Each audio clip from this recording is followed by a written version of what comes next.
1993. Dinosaurs are ruling the box office, Mulder and Scully are priming a whole generation of conspiracy theorists, and Deadpool gets his very first miniseries. Deadpool's popularity had increased enough since his debut that Marvel decided it was time to leave his guest character status behind and star in his very first series. The result was 1993's Deadpool – The Circle Chase, a 4-part miniseries written by Deadpool creator Fabian Nicieza and relative newcomer to Marvel, artist Joe Mad Madureira. This miniseries picked up the dangling thread of a mysterious ultimate weapon hidden somewhere by the recently deceased crime boss, Mr. Tolliver. Mercenaries and ne'er-do-wells across the Marvel Universe are trying to find this weapon. Can Deadpool find it before someone even worse does first? My name is James, this is Midori Neko Media, and you're watching the complete history of Deadpool Part 2. The Circle Chase.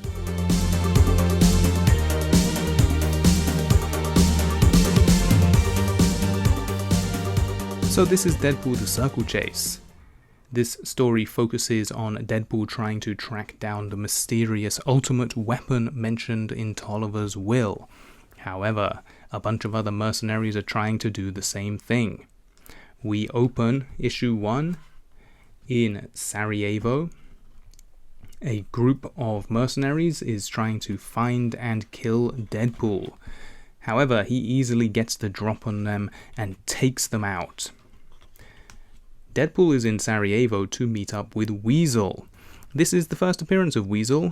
He is a sometimes ally of Deadpool. He is usually doing things like gathering information and intel, also supplying Deadpool with equipment and repairing his teleporter and stuff like that. Weasel says that he can help Deadpool locate the ultimate weapon. However, their conversation is interrupted by the arrival of Kane. Meanwhile, this guy here with the funky hairstyle is hiring assassins to take out Deadpool.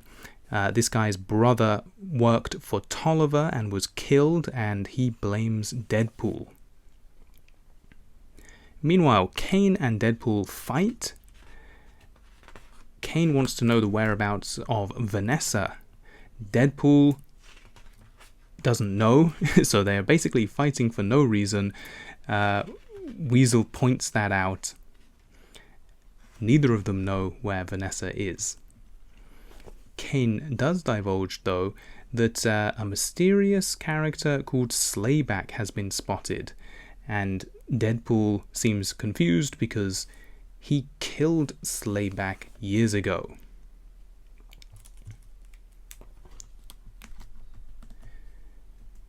Here is another nefarious character. This is Black Tom Cassidy, and he is also going to be trying to locate this ultimate weapon. So, Deadpool heads to Cairo to intercept some information. However, the Juggernaut and Black Tom Cassidy have got there first.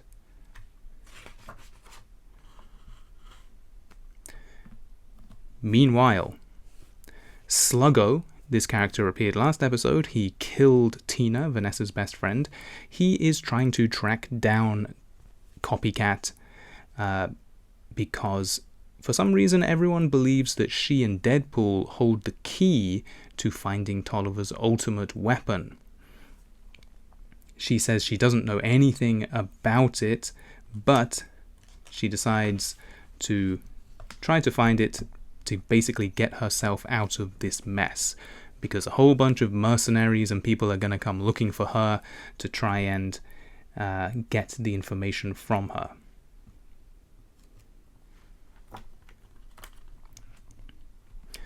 Meanwhile, Deadpool tracks down Juggernaut and Black Tom Cassidy. They are on an airplane, and he wants the information that they have taken. He starts a fight on the airplane in midair, blows the door open, gets the information from Juggernaut, and then lets Tom fly out of the aircraft. Juggernaut dives after him to save him. Deadpool kicks back and relaxes. He has the information that he wanted. Meanwhile, Kane returns home and he is greeted by Slayback. Slayback reiterates that he wants Deadpool dead. Later, Deadpool is confronted by a group of mercenaries who have been hired to take him out. They manage to subdue Deadpool, and when he wakes up, he is in some sort of weird mind device. They are using this to try to extract information from Deadpool, thinking that he may have the key to finding Tolliver's weapon. However, they don't have full control of it and are accessing various memories. Here we see Deadpool before he became Deadpool, when he was regular Wade Wilson, with Vanessa, Copycat. They were a couple together, but basically he breaks up with her. He says, "You don't really know me, kid." Deadpool is really not happy about them poking through his head. However, more memories come through. We see Kane here receiving a cybernetic arm. We can see that he has lost his arms and legs in some accident or probably military operation. Deadpool says that he had chemotherapy and radiation, and he's basically resigned to dying.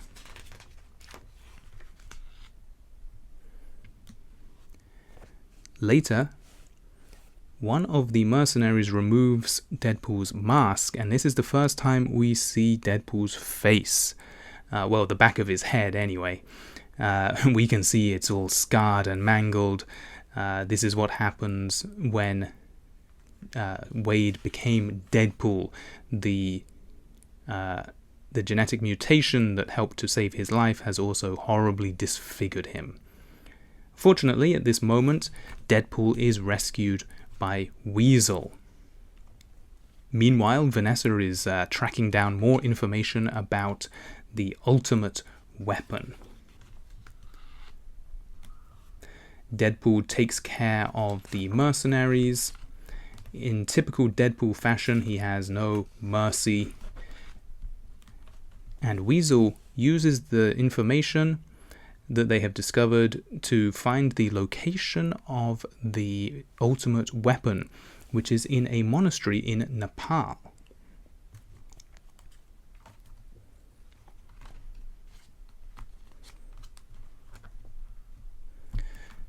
Deadpool and Weasel go to the monastery in Nepal. Unbeknownst to them, everyone has basically figured this out by now. So Slayback is here, Kane is here, Vanessa is here. But Weasel and Deadpool manage to get in first, and they are looking around to try and find this ultimate weapon. But they can't seem to find it.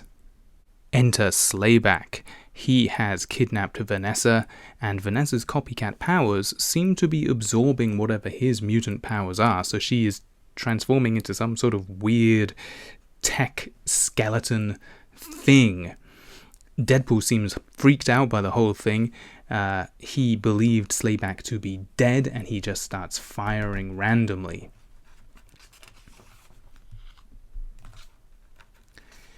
As Vanessa's condition worsens, Kane tries to help out, but Slayback takes him down with his weird, stretchy tech arms. He manages to pin Deadpool to the wall. Could this be the end? Vanessa jumps in front of Slayback's attack, critically wounding her. At this moment, Weasel has discovered what the ultimate weapon is. It's this weird white mannequin called Zero. This is an Adam unit, a sort of future weapon which is designed to destroy all weapons in order to protect humanity. Zero recognizes Slayback as a weapon and essentially deactivates him. and he is about to do the same thing to Deadpool, basically recognizing Deadpool as a weapon. However, Deadpool says that he is more than just a killer, he can help people too. Vanessa is dying, so Deadpool holds her close so that she can absorb his healing abilities. He saves her life, and Zero recognizes that Deadpool may be more than just a weapon. Deadpool and Vanessa have an emotional moment. She is gonna be okay, but she needs to get to the hospital, and she says, "You have to get beyond yourself, Deadpool." The story finishes with Deadpool none the richer for all his efforts. However, he gets a nice gold candlestick out of the deal. After this series, Deadpool made a guest appearance in Silver Sable and the Wild Pack. This story is pretty simple. Deadpool has been hired to kill Silver Sable. After pursuing her and fighting her, and the involvement of Daredevil, Silver Sable basically asks him who his employer is. He refuses to answer, so she says that she will pay him a lot of money for him to disclose the information. The back of this volume also includes some cool little bonus features like these trading cards. We can see that Deadpool was popular enough now to have his own trading card, or many of his own trading cards.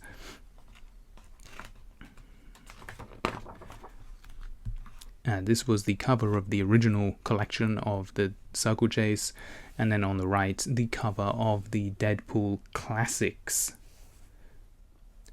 So, last thoughts on Deadpool the Circle Chase. It's a fun little story. The plot is not too deep or anything like that, but we do get some really good insights into Deadpool's past. We see his face for the first time, all scarred and disfigured from being experimented upon. And we see Kane with his arms and legs blown off, receiving the cybernetic arms and legs.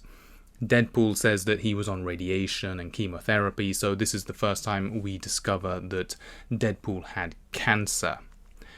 We also see a flashback to him and Vanessa back when Deadpool looked normal, looks like a sort of handsome guy with long blonde hair, and basically he breaks up with Vanessa, sort of saying like, you know, he's no good for her. We also get a new character, Slayback. He's not very interesting, to be honest. He makes a couple of appearances later on, but he's pretty inconsequential.